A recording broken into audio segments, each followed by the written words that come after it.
Hello everyone, my name is Vishwajeet और मैं आज स्टार्ट करने वाला हूँ मैग्नेटिक इफेक्ट ऑफ करंट। ये बहुत ही इंटरेस्टिंग टॉपिक है स्टूडेंट्स। आप लोगों को ये टॉपिक को बहुत ही ध्यान से देखना है और बहुत ही मज़ा आने वाला है इस टॉपिक में। और जो है अब मैं वीडियोस जो है अब कंटिन्यूस डालूंगा, तो stay connected with this channel. तो आपको क्या करना है, रेगुलरली वीडियोस को देखना है। और एक मज़ेदार बात जो आपको इन्फॉर्मेशन मैं देने वाला हूँ, इन्फॉर्मेशन ये है कि वीक में एक दिन हम जो वीडियो डालेंगे वो एक्सपेरिमेंटल वीडियो होगा। ठीक है, तो वीक में संडे टू संडे हम लोग एक्सपेरिमेंटल वीडियोस पे हम लोग काम करेंगे। ठीक है, तो वो एक्सपेरिमेंट वीडियोस बहुत इंटरेस्टिंग होगा रिलेटेड टू योर टॉपिक्स। ठीक है, तो बहुत एंजॉय भी करेंगे हम लोग उस वीडियो में। ठीक है, और साथ ही साथ हम लोग थ्योरी भी पढ़ेंगे, प्रैक्टिकल भी करेंगे, एक्सपेरिमेंट्स भी करेंगे, ताकि हम लोग बहुत ज़्यादा कुछ सीख सकें। तो चलिए, ये तो था हमारे चैनल के बारे में, हम लोग किस तरह से हम लोग काम करेंगे, कैसे पढ़ाई करेंगे, उसके विषय में हमने बता दिया। अब जो आगे हम बताने वाले हैं एक बहुत ही इंपॉर्टेंट इन्फॉर्मेशन, ठीक है, आप लोगों के लिए। तो चलिए देख लेते हैं वो इन्फॉर्मेशन के विषय में। Basically those who are preparing for IIT JAM, ठीक है, तो वो लोग अपना ये सब्सक्रिप्शन को यूज़ कर सकते हैं, इस कोड को यूज़ कर सकते हैं। इस कोड को यूज़ करके आप 10% का डिस्काउंट पा सकते हैं ऑन अनअकैडमी प्लेटफॉर्म, जो कि आपके लिए बहुत ही बेनिफिशियल होने वाला है। 10% का डिस्काउंट आप पा सकते हैं प्लस सब्सक्रिप्शन लेने से। अगर आपका फ़ी 10,000 है तो आप 10,000 की जगह 9,000 ही पे करना पड़ेगा आपको, ओनली 9,000। आपको लगता है बहुत ही कम हो जाएगा आपका, 1,000 भी आज के डेट में कौन कम करता है। ठीक है, तो आप अगर इस कोड को यूज़ करते हैं तो it will be very beneficial for you. ठीक है, तो इस प्लेटफॉर्म पे इंडिया के टॉप एजुकेटर्स हैं जो आपको पढ़ा रहे हैं, जो आपको गाइड कर रहे हैं। रेगुलर टेस्ट हो रहा है, PYQ क्वेश्चंस होता है, जिससे आपको आइडिया हो जाएगा कि किस तरह से क्वेश्चंस को आंसर करना है, कैसे नहीं करना है। सब कुछ का एक कंप्लीट थ्योरी पढ़ाया जाता है। सारे जो टॉपिक्स हैं सबके कंप्लीट थ्योरी हैं, उससे रिलेटेड क्वेश्चंस हैं। तो आप बहुत एंजॉय करोगे अगर आप प्लस सब्सक्रिप्शन ले लेते हैं। तो अगर आपको प्लस सब्सक्रिप्शन का एक्सपीरियंस करना है कि किस तरह का होता है प्लस सब्सक्रिप्शन, तो आप स्पेशल क्लास जा करके देख सकते हैं। तो first you go and download Unacademy learning app. आपको अनअकैडमी लर्निंग ऐप डाउनलोड करना है और वहाँ पे जाके आप स्पेशल क्लास देख सकते हैं। स्पेशल क्लास से आपको आइडिया मिल जाएगा कि प्लस में किस लेवल का पढ़ाई होता है। लेकिन स्पेशल में कंप्लीट तो कोर्स नहीं कराया जाता है, तो कंप्लीट कोर्स करने के लिए आपको प्लस सब्सक्रिप्शन लेना ही पड़ेगा, ताकि एक आप रेगुलर वे में एक अच्छे से एक सिस्टमेटिक वे में क्लास कर सकें और अपने गोल को अचीव कर सकते हैं। Let's crack it. अब हम लोग बात करेंगे जो अभी दिवाली ऑफर पे, दिवाली के दिन पे जो हमारा अनअकैडमी टीम IIT जैम के लिए एक सेशन लॉन्च करने जा रहे हैं, उसके विषय में बात करेंगे, which is Diwali boom. Diwali boom के बारे में अगर हम बात करें तो इसमें क्या है कि TIFR मैराथन होने वाला है। ठीक है, तो जिसमें मैथ्स के जो क्लासेस चलेंगे वो 10 AM से 1 PM तक चलेंगे। फिजिक्स के जो क्लासेस चलेंगे वो 1 PM to 3 PM चलने वाले हैं। और जो केमिस्ट्री के क्लासेस चलने वाले हैं वो हमारे 3 PM to 6 PM चलने वाले हैं। और साथ ही साथ अगर बायोटेक्नोलॉजी के स्टूडेंट्स के बारे में बात करें वो 6 PM to 8 PM देख सकते हैं। ठीक है, तो आप अपना एक रिमाइंडर सेट कर लीजिए, इस टाइम पे आप जाइए अनअकैडमी लर्निंग ऐप डाउनलोड कीजिए और ये सारे टॉपिक्स को आप कवर कर सकते हैं उस प्लेटफॉर्म पे। It will be very beneficial for you if you are preparing for TIFR, then it will be very very beneficial for you. TIFR कर रहे हैं, IIT जैम कर रहे हैं, जेस्ट के एग्जाम का तैयारी कर रहे हैं, तो बहुत ही बेनिफिशियल होने वाला है जी। ये प्लेटफॉर्म आपको बहुत हेल्प करेगा। ये एकदम हम ईमानदारी के साथ ऑनेस्टली बता रहे हैं, if you are serious about your preparation. ठीक है, लेट्स क्रैक इट नाउ। अब हम लोग अपने टॉपिक की ओर आगे बढ़ते हैं, जो कि हमारा मैग्नेटिक इफेक्ट ऑफ करंट। ठीक है, तो चलिए हम लोग बात करते हैं हमारा मैग्नेटिक इफेक्ट ऑफ करंट क्या कहता है। अगर हम मैग्नेटिक इफेक्ट ऑफ करंट के बारे में बात करें तो मैग्नेटिक इफेक्ट ऑफ करंट कहता है कि कभी भी किसी कंडक्टर से अगर हमारा करंट पास कर रहा है तो उस पासिंग करंट, किसी भी कंडक्टर से अगर करंट पास कर रहा है तो उसमें क्या होगा, हमारा मैग्नेटिक फील्ड प्रोड्यूस होगा।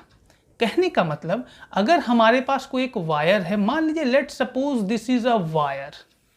ठीक है, इस वायर में, ठीक है, कहीं ना कहीं करंट पास हो रहा होगा और ये करंट पास होने की वजह से इसके चारों तरफ एक मैग्नेटिक फील्ड प्रोड्यूस होगा। ठीक है, चारों तरफ एक कैसा फील्ड प्रोड्यूस होगा, मैग्नेटिक फील्ड प्रोड्यूस होगा। अब ये मैग्नेटिक फील्ड कैसा प्रोड्यूस होता है, क्यों प्रोड्यूस होता है, कौन इसको खोज के निकाला, उसके बारे में भी बात कर लेते हैं। फर्स्ट टाइम हैंस ओरेस्टेड का अगर आप नाम सुने हैं, हैंस क्रिश्चियन, देखिए जिस स्पेलिंग में तो हम हमेशा से बताते हैं हमारा बहुत प्रॉब्लम है, हैंस क्रिश्चियन ओरेस्टेड, ठीक है। अगर हम हैंस क्रिश्चियन ओरेस्टेड के बारे में बात करें तो हैंस क्रिश्चियन ओरेस्टेड ने ये एक्सपेरिमेंट फर्स्ट टाइम किया था। और ये एक्सपेरिमेंट, एक बात समझिए तो ये एक्सपेरिमेंट कैसे हुआ था अगर हम वो बताएं तो आपको बहुत ही मजा आएगा। ये एक्सीडेंटली हुआ था ये एक्सपेरिमेंट, बिल्कुल बिल्कुल सही सुना आपने कि ये एक्सपेरिमेंट एक्सीडेंटली हुआ।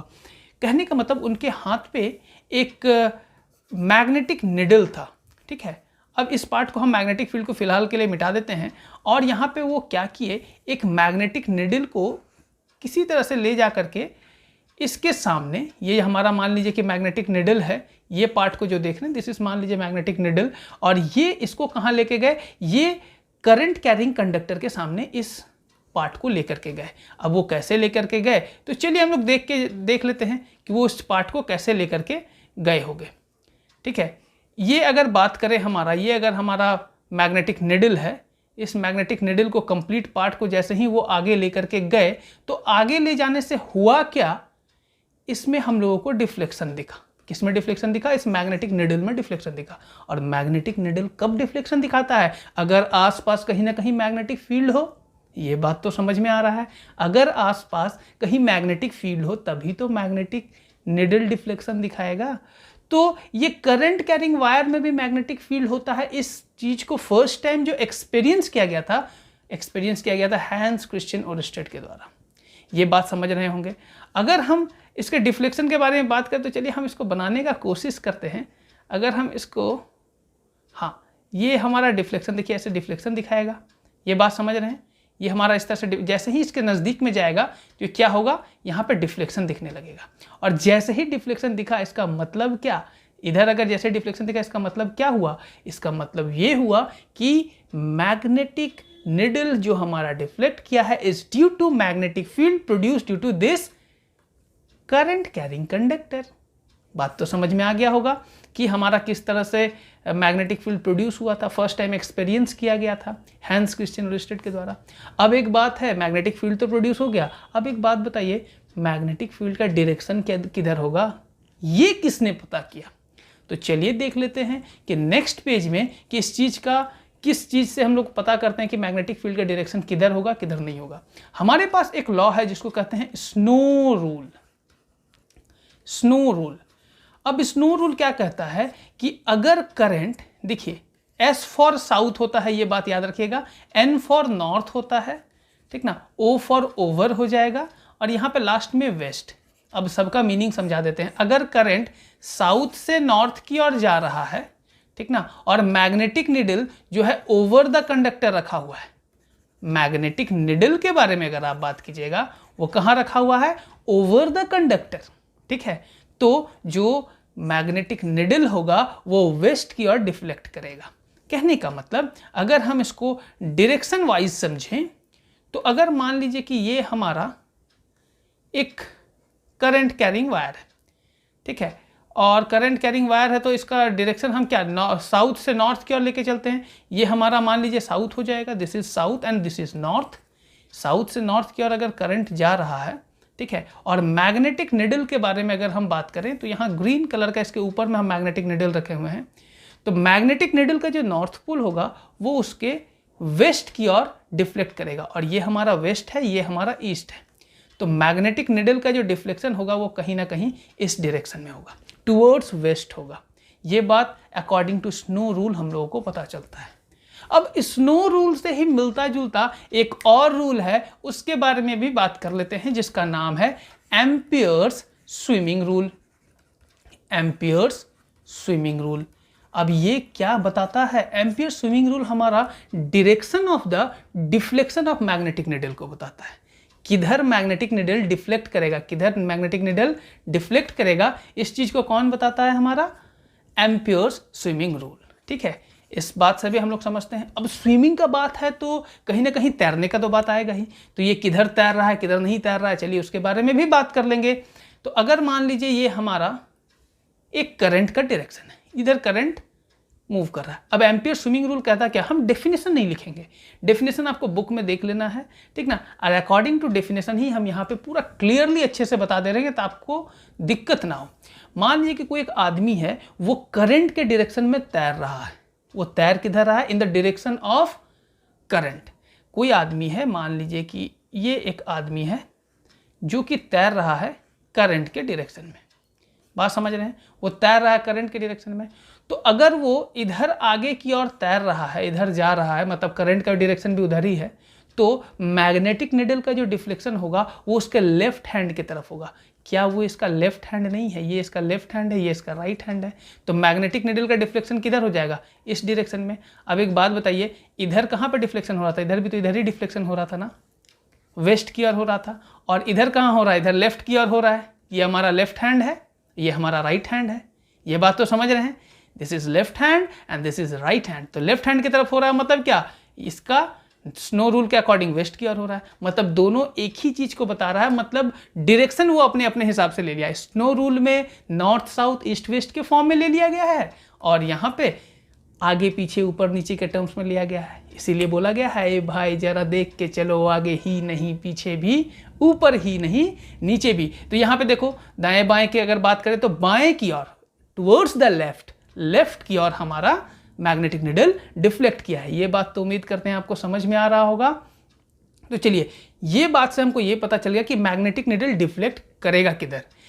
पहला तो ये पता चला कि मैग्नेटिक फील्ड आया कैसे, ठीक है। मैग्नेटिक फील्ड हमारा करंट कैरिंग वायर में रहता है, ये चीज़ का पता कर लिए। सेकेंड पता किए कि किधर है, मैग्नेटिक फील्ड के डायरेक्शन के बारे में पता किए कि डिफ्लेक्शन किधर होगा हमारा मैग्नेटिक निडल का, ये बात पता चल गया।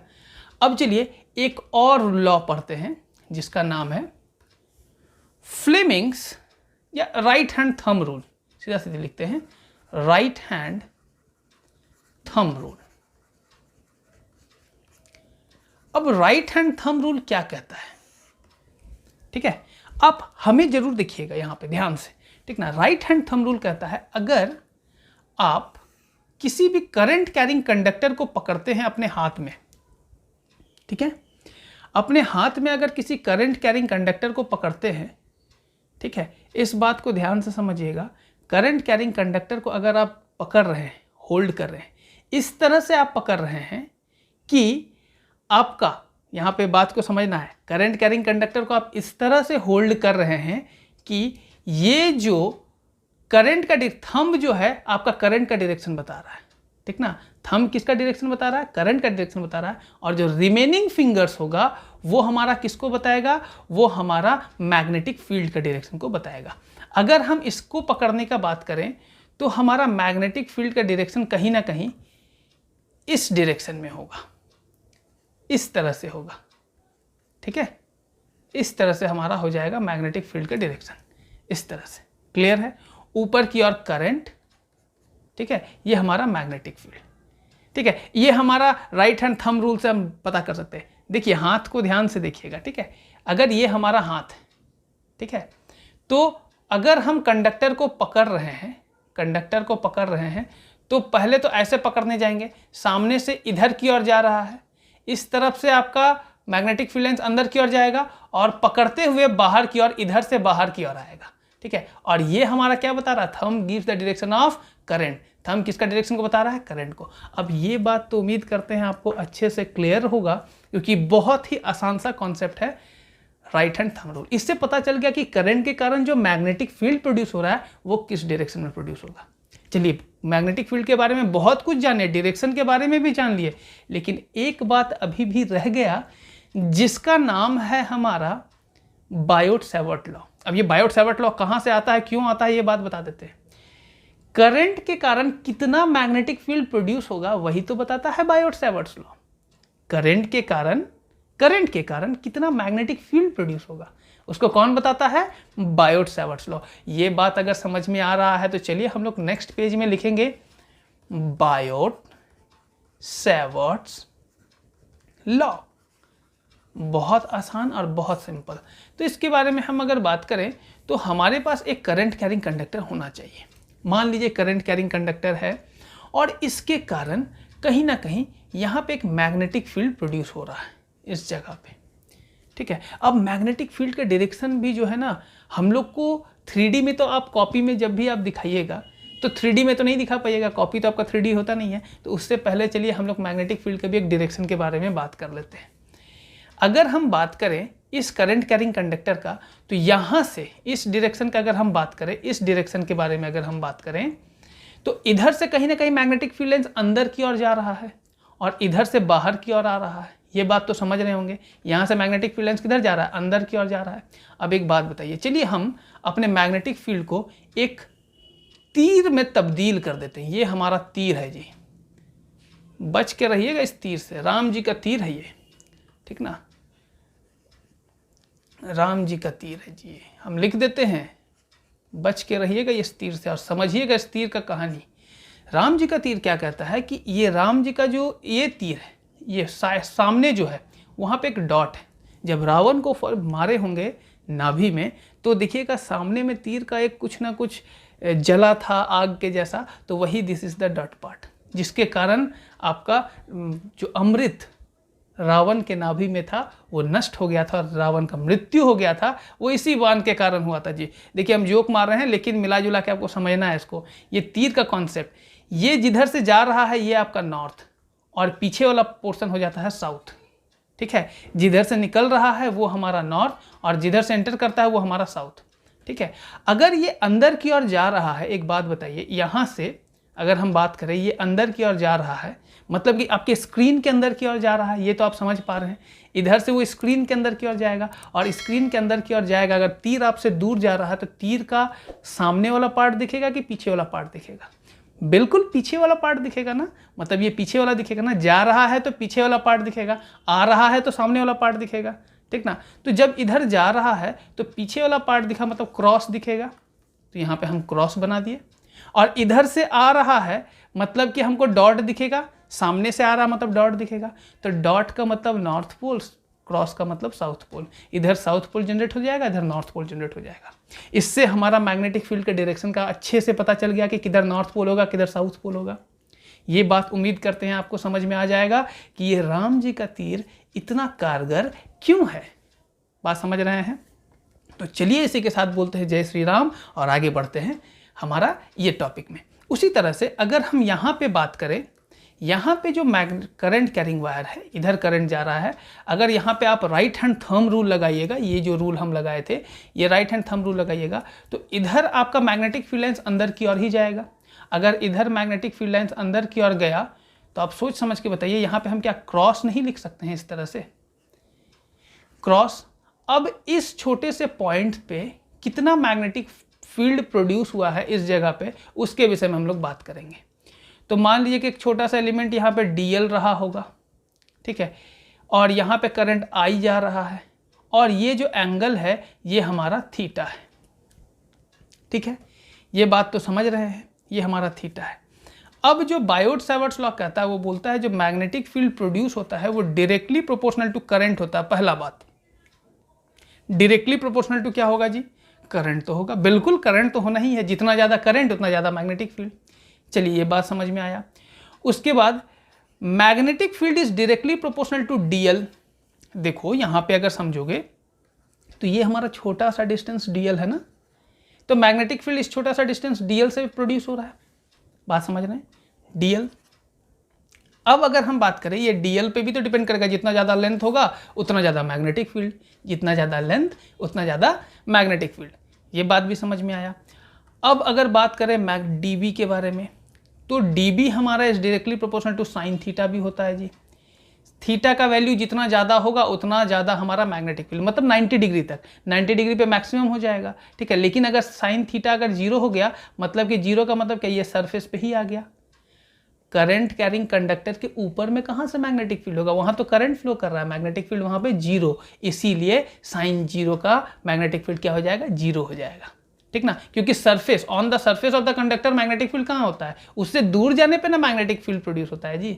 जब नज़दीक लेके गए थे, याद कीजिए, मैग्नेटिक नीडल को, तब डिफ्लेक्शन दिखाया था।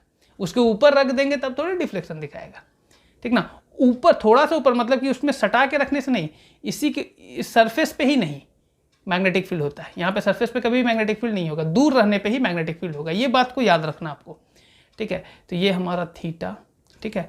इस कॉन्सेप्ट में किसी को भी दिक्कत नहीं होना चाहिए, अगर दिक्कत होता है तो आप जरूर कमेंट कीजिएगा, ठीक है। तो यहाँ पे ये तो सरफेस पे ही आ गया, तो सरफेस पे मैग्नेटिक फील्ड कहाँ से होगा, वहाँ तो करंट है, तो करंट से दूर जैसे जैसे जाइएगा, थोड़ा ही सा नज़दीक जाइएगा तो आपको मैग्नेटिक फील्ड एक्सपीरियंस हो जाएगा, लेकिन सरफेस पे रहने पे आपको मैग्नेटिक फील्ड नहीं मिलेगा, ठीक है। वहाँ पे जीरो, क्योंकि साइन जीरो इज जीरो। अब यहाँ पे आता है एक इन्वर्स स्क्वायर लॉ, ये है आपका डिस्टेंस r, ठीक है। कितना दूर पे करंट कैरिंग कंडक्टर से कितने दूर पे हमारा, जिस पॉइंट पे हमको मैग्नेटिक फील्ड निकालना है वो कितने दूर पे है, तो r। अब जितना ज़्यादा दूर रहेगा करंट कैरिंग कंडक्टर से तो उतना कम हमारा मैग्नेटिक फील्ड प्रोड्यूस होगा, वहाँ तक तो फील्ड पहुँच नहीं ना पाएगा जी, हाँ।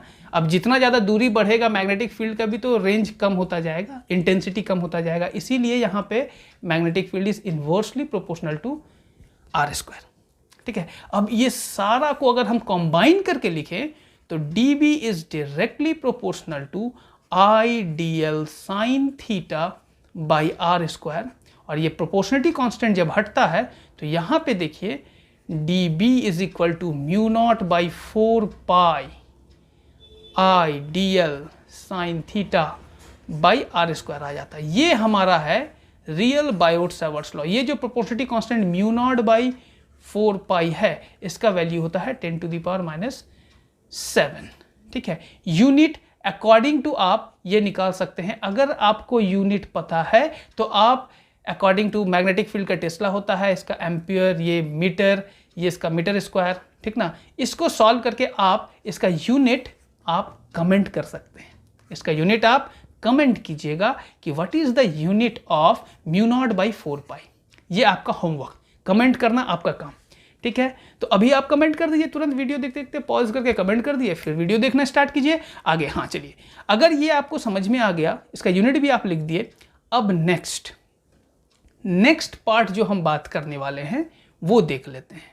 अगर हम नेक्स्ट पार्ट के बारे में बात करें तो हमारा अब जो आता है बायोट-सावर्ट्स लॉ को हम इंटीग्रेट कर देंगे। ये dB वाला ही पार्ट को अगर हम इंटीग्रेट कर देते हैं तो हमारा क्या आ जाएगा, dB को ही अगर हम इंटीग्रेट कर देंगे तो हमारा क्या, total magnetic field due to this current carrying conductor नहीं निकल जाएगा, मतलब कि मैग्नेटिक फील्ड का एग्जैक्टली क्या वैल्यू है वो हम लोगों को पता चल जाएगा। उम्मीद करते हैं आपको ये पार्ट समझ में आया, ठीक है। तो थैंक यू एवरीवन, ठीक है, आज के लिए इतना ही, ठीक है।